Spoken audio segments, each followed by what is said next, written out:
everything within me bless his holy name. Hey, your love's incredible. Your love is incredible. Your mercy brand new. Your grace Immeasurable. Your word unfailable. Promise unbreakable. There is nothing you cannot do. We lift our hands to declare our allegiance. Hello guys, welcome to another edition with Fashion Boss Innovations Academy. Hope you're doing very well. Awesome. Okay, so in this edition I want to teach us nothing cumbersome, just a very simple style, how to decorate a fascinator using crinoline. Okay, so what do you need to get it done? Okay, before I start, I would like to encourage you and also appreciate you. If this is your first time of coming on board, thank you very much for choosing us, for watching our videos, for learning from us. But please, if you've not subscribed, kindly click on the red bell in front of you. Do that right now. Get yourself subscribed, and don't forget to tap on the notification bell so you get notified each time we drop a new video. Okay, and then if you are a returning subscriber, thank you so very much. We appreciate your loyalty. Without all of you guys out there, there will be no Fashion Boss. Thank you so very much. Okay, I haven't said all of those. Let's just go straight to the project of the day. I was going to mention the material you need to get this project accomplished. Okay, you need your crinoline, you need your already molded base. I've taught a lot of us how to mold a base. Okay, how to use fabric to cover a fascinator base. Please, if you don't know how to do this, there is no problem. Anyways, it's not a big deal. I'll just drop the link to how to mold your fascinator base using different kind of fabric to achieve it. Okay, I'll drop the link on the comment section below, or you're already on our channel, just scroll down, you see different ways to mold different fascinator base. Okay, all right, I said you need your crinoline, you need your tape rule.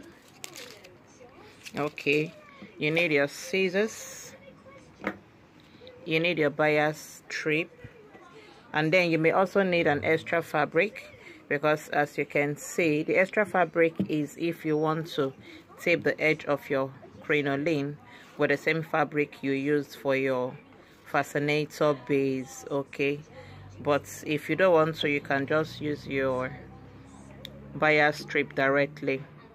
All right, okay, so having known how to do this, I will teach you how I achieve this. This is called pleated crinoline. This style, the way the crinoline is looking, it's called pleated crinoline. It was like this before. Okay, it was straight like this, and then I'll show you how I achieved it, or how I got to this point. How be it still, you can still check on Fashion Boss Innovation on YouTube, just where you are right now. We have a project we named how to make pleated crinoline fascinator. Okay, so I said we have a project on Fashion Boss channel named how to make pleated crinoline, how to achieve it this way. Okay, but I'll just quickly show you what I did. Okay, you get your crinoline, you measure the quantity you want. Like what I have here is 3 yards. Okay, 3 yards. So it depends on how full and how bogus you want it to be. Now, I always emphasize that. So you measure out the quantity of crinoline you need. Okay, so the crinoline have 2 edges, the upper one and this down one. Okay, before doing anything, you first of all use your bias tape to tape the edge. Okay, to tape the edge, you apply your glue gum and then tape the edge to cover it up, just like what I did here. The difference is that I didn't use a bias. I cut from the fabric I used for this mode, and that was what I used. Okay, so you can choose to use your fabric or you use your bias. So you just tape the edge of your crinoline, okay, this way till you get to the length.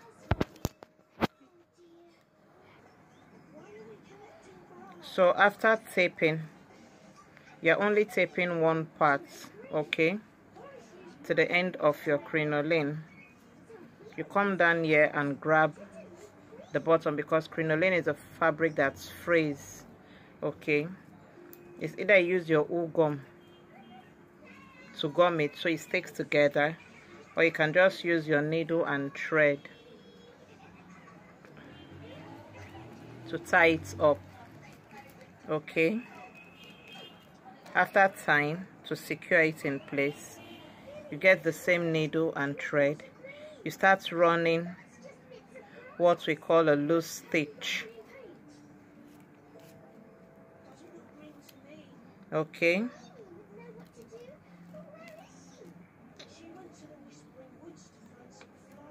You run a loose stitch.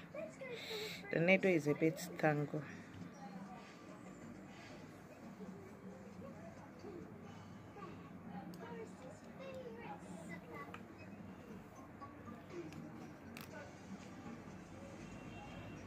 On the other parts that you did not tape, just run a big stitch like this way, okay, to the end of your crinoline or to the end of the yard you cut out, and pull, okay.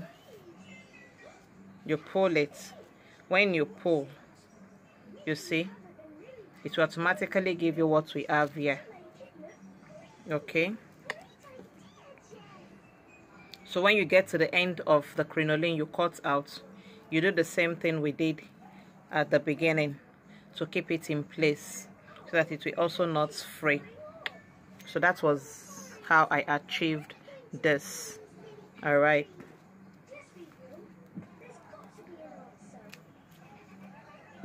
So having done that, when you are done achieving your pleated crinoline, which is the design on top of the fascinator, you just grab your fascinator and position it on any direction you want it to be, okay.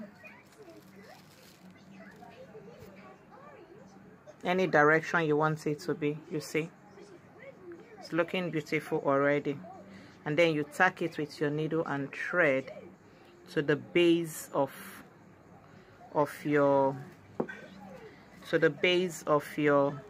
fascinator, okay, to the base of your fascinator, okay. Just get creative about it, okay. So like in the picture, because there is a project we're working on, like in the picture where we notice that there's some other thing under the fascinator, under the crinoline, yeah, this with the same fabric. All you need to do is just to get a piece of fabric as well. You fold it into two, okay. You fold it into two like this. The piece of fabric should be bigger than this, I mean the width, okay. I just want to show you how that was achieved. And then you also run your loose stitch, okay. You run a loose stitch this way so you get to the end of the fabric. When you pull it, it's going to give you something somewhat made like a ruffle, okay, like this kind of ruffle, all right. This kind of ruffle to be longer than this. So when you finish tacking your pleated crinoline to the base of your fascinator, you use this ruffle you made okay, to cover. You place it round the base of your fascinator, this way, round, okay. You glue it to it, and that is it for it. If you so desire, you can decide to add any other thing to it, like feathers or stones or something, okay. But basically, that's how that particular style was achieved. All right, so hope this tutorial was useful to you. You can leave it like this because it's beautiful and already bogus this way already. So if it was useful to you, kindly give us a thumbs up, like, share, give your comments, and don't forget to subscribe. Till we meet again in our next class or in our next video, stay tuned.